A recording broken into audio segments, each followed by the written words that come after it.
In today's video, I'm going to teach you how to add images to a Skool course. Whether you're a teacher aiming to make your course content more engaging, or just looking to enhance the visual appeal of your lessons, adding images is a fantastic way to do just that. Let's dive right in. First, you'll want to start by logging into your Skool account. This is where all the magic happens, so make sure you have your login details handy. Once you're in, navigate to the community that houses your course. It's important to select the correct community, especially if you're involved in multiple projects, as this ensures you're editing the right content. With the correct community open, head over to the Classroom tab. This is your go-to spot for all course-related activities, including managing and editing course content. Find the specific course you wish to enhance with images and open it. It's here that you'll have the option to either build onto what you've already created or start something new. If you're preparing to craft a fresh page or update an existing lesson, choose the appropriate option. Decide whether you'll be creating a new lesson or tweaking a current one.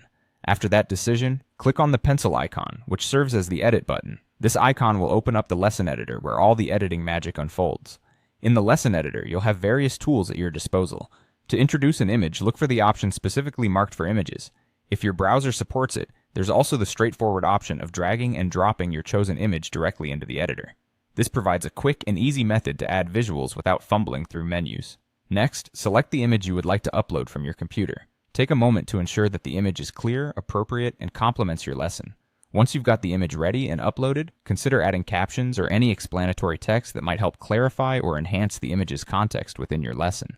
Captions serve as a nifty way to provide additional information and can significantly boost understanding for your students.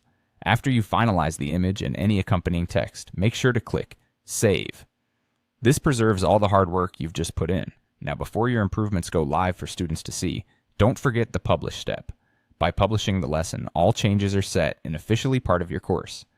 And there you have it, a comprehensive walkthrough on integrating images into a Skool course. Adding visuals can make your lessons not only more engaging, but also more informative. Thanks for tuning in, and I hope you found this guide useful for enhancing your online teaching experience.